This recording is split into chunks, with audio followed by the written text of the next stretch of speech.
Hello friends, welcome to our YouTube channel. आज की इस वीडियो में मैं आपको बताऊंगा ब्लूम टेक्सोनोमी के बारे में। ब्लूम टेक्सोनोमी को याद करने का, समझने का सबसे आसान तरीका, इससे आसान तरीका कहीं आपको नहीं मिलेगा। ब्लूम टेक्सोनोमी के बारे में हम पढ़ेंगे। ये ब्लूम टेक्सोनोमी आपको जो है एजुकेशन से रिलेटेड जहाँ भी आप पेडागोगी पढ़ते हैं वहाँ पर आपको ये मिलती है।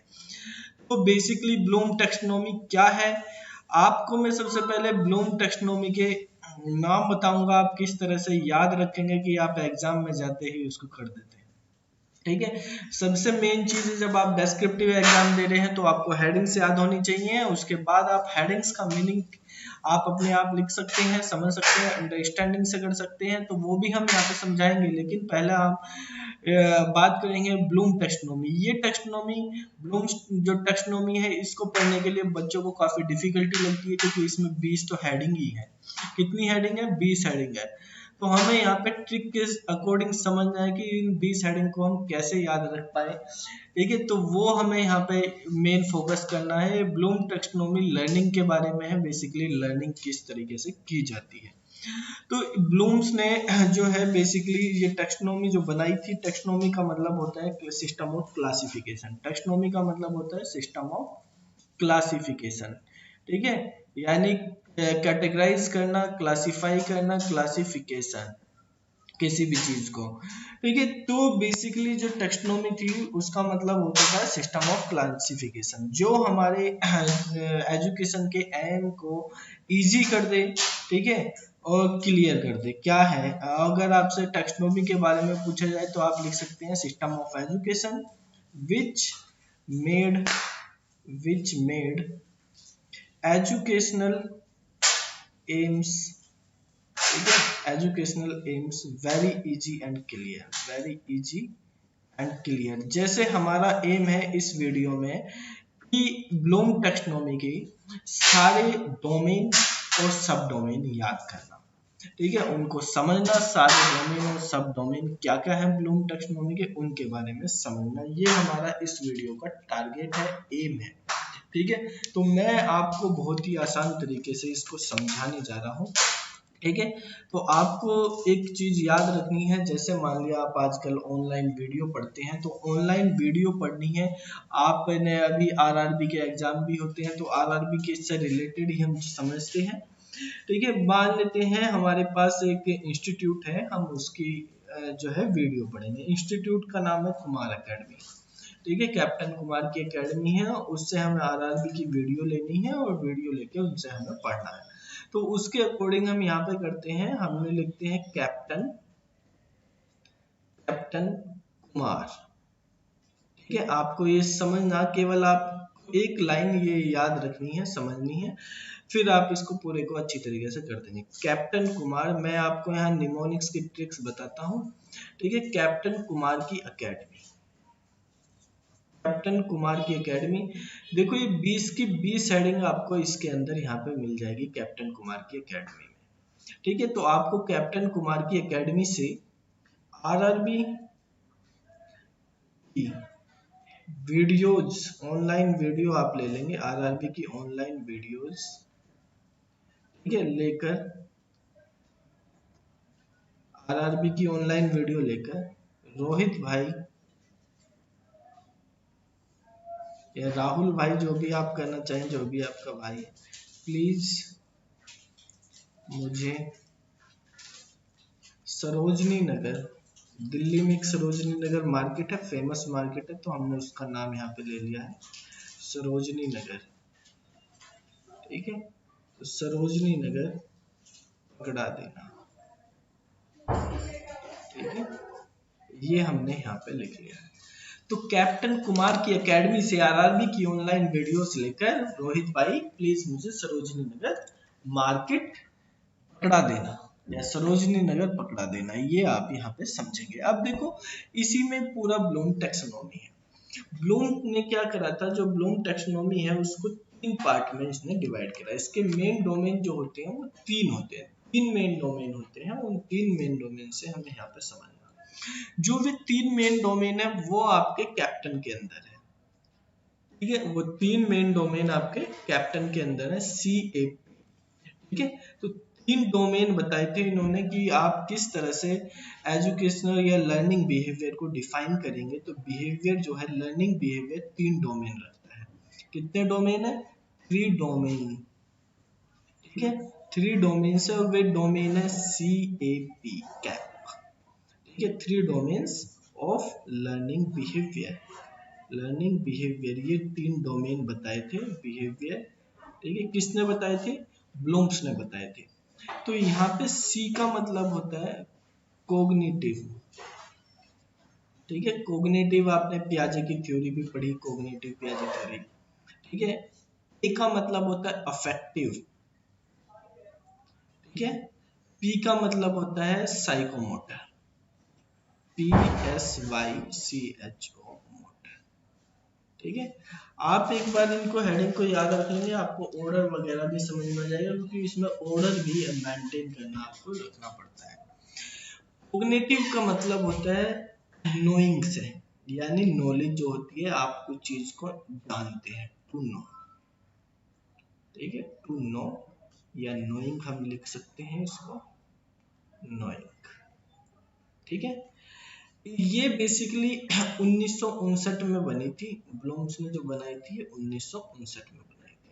ये मेमोरी बेस होती है बेसिकली। कोग्निटिव का मतलब होता है आपकी मेमोरी का, ठीक है, डेवलपमेंट, ग्रोथ बताता है। वो जो चीजें आप याद कर लेते हैं बिना समझे, आपको बता दिया ये चीज ये है, तो वो कर लेंगे।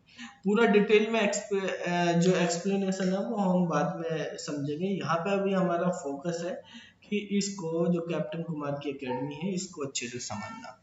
ठीक है, तो मेमोरी, ब्रेन, ठीक है, इससे रिलेटेड है आपकी, या थिंकिंग से रिलेटेड जो चीजें होती हैं, कि इस चीज में कितना आपको थिंकिंग करनी पड़ती है, सोचना पड़ता है, वो कॉग्निटिव बात है।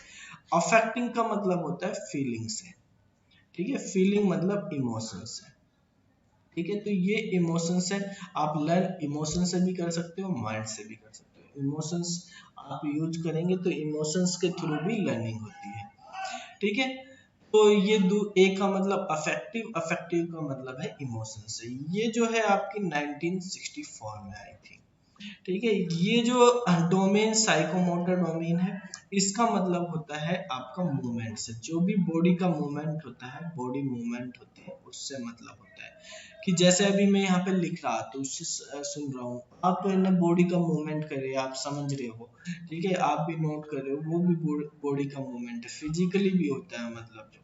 ठीक है, ये 1972 में आया था। साइकोमोटर को हम कॉग्निटिव डूइंग भी बोलते हैं। ठीक है, कॉग्निटिव भी बोलते हैं, CONINATIV, कॉग्निटिव। ठीक है, तो ये बेसिकली हमारे पास ये 3 मेन डोमेन है। अभी इन 3 डोमेन में 6 सब डोमेन इसके अंदर है, 5 सब डोमेन इसके अंदर है, और हमारे पास 6 सब डोमेन इसके अंदर है। तो अब आपको इनके बारे में पता होना चाहिए, 6, 5 और 6, तो 17 डोमेन ये हो गए, 3 ये थे। तो 17 सब डोमेन अब आपको कैसे याद करने हैं? तो कैप्टन से तो आपको मेन डोमेन का पता चल गया, वो आप आगे से अब समझेंगे। देखो, अब जो नेक्स्ट है हमारे पास, जो सबसे पहले वाला डोमेन था, जिसको हमने बोला कोग्निटिव डोमेन।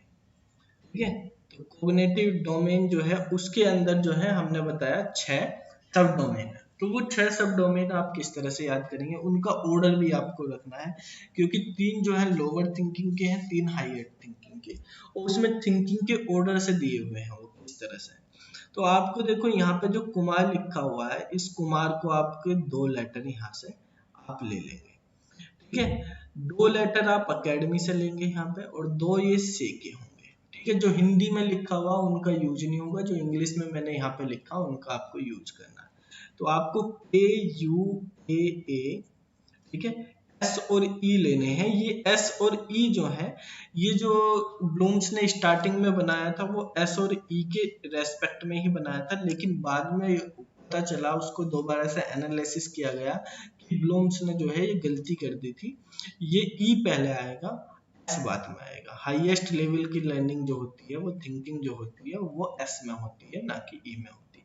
ब्लूम्स ने ई में बताया था, लेकिन उसको मॉडिफाई कर दिया गया, बाद में अपडेट कर दिया गया। नई किताबों में अपडेट मिलेगा, लेकिन पुरानी किताबें हैं उसमें ऐसी की फॉर्म में ही लिखा हुआ है, लेकिन आप इसमें बता देंगे कि ये वाला जो है ई पहले आएगा। तो मैं अभी आपको बता देता हूँ, यहाँ पे के का मतलब है नॉलेज, ठीक है। के का मतलब क्या है? नॉलेज। यू का मतलब है अंडरस्टैंडिंग, ठीक है। अंडरस्टैंडिंग जो है वो हमारे पास किसका मतलब है?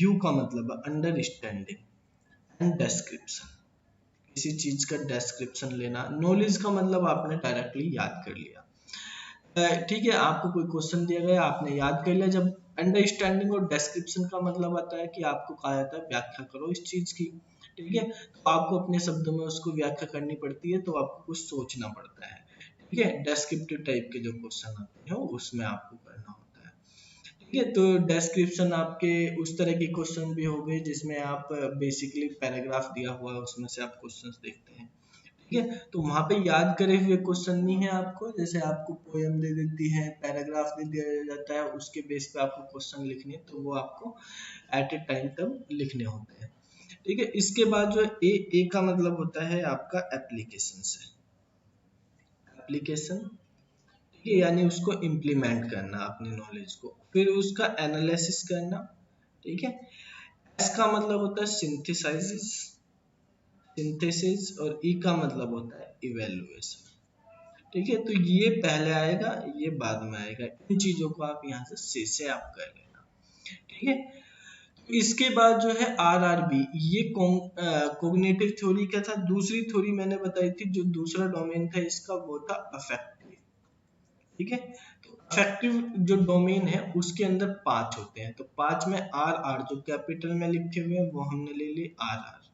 फिर ऑनलाइन वीडियोस है ओ वी, और एक वी और यहाँ वीडियो के लिए हमें लिखना है इसमें, तो R R V O V, इस तरह से आप यहाँ पे लिखेंगे।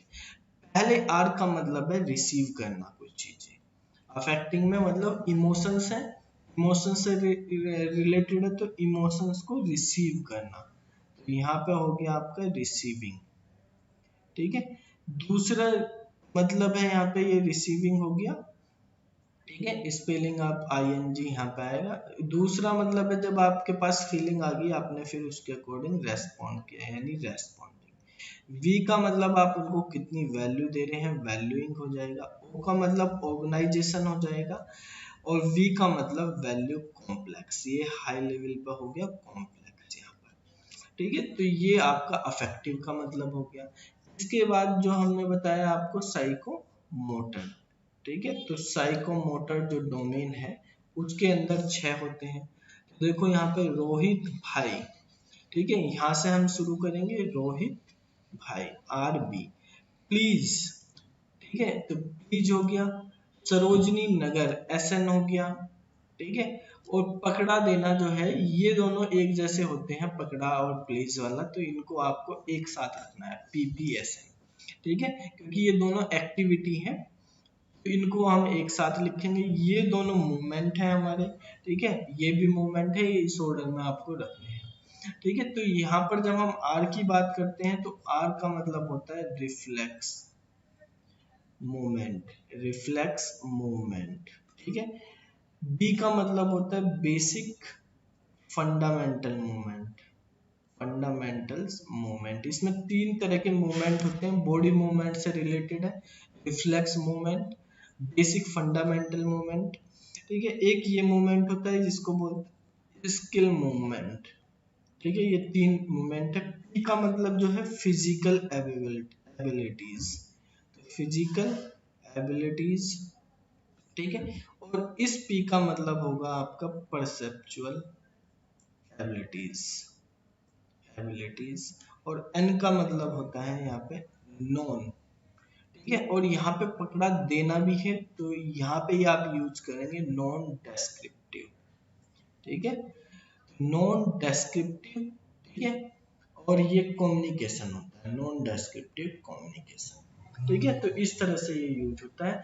तो अभी हमने इस वीडियो में आपको इनकी हेडिंग वगैरह सारे डोमेन और सब डोमेन के बारे में बात की है, इनमें क्या होता है, कौन से डोमेन में क्या होता है, वो फिर हम आगे की वीडियो में डिस्कस करेंगे आपको, ठीक है। तो बेसिकली आपने ये अगर सारी हेडिंग भी याद कर ली तो ये गारंटी है आपको 16 नंबर का क्वेश्चन एग्जाम में जरूर आएगा। तो 16 में से आपको 10 नंबर तो मिल ही जाएंगे, आप इन हेडिंग में कुछ ना कुछ तो लिखोगे, ठीक है, नाम से रिलेटेड। तो 10 नंबर तो कहीं गए नहीं, आपने हेडिंग को समझ लिया, पढ़ लिया, एक बार बुक में से भी पढ़ लिया तो आपकी हेडिंग भी अच्छी हो जाएंगी, ठीक है, आपके इसमें बहुत अच्छे नंबर आ जाएंगे। ठीक है, तो फिर मिलते हैं अगली वीडियो में, तब तक के लिए बाय बाय।